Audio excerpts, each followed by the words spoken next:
Hello Bagatipara, আজকে চলে আসছি বাগাতিপাড়ায়। এটি বেইলি সেতু।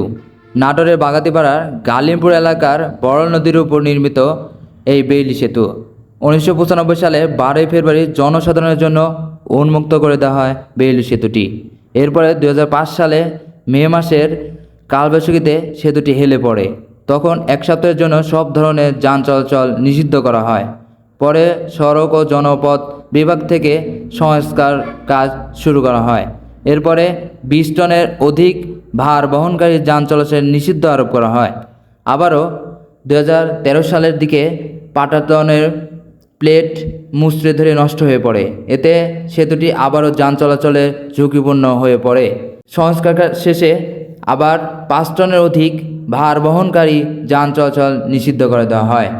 বাংলাদেশের অপরূপ এক সেতু হলো এই বাগাতিপাড়ার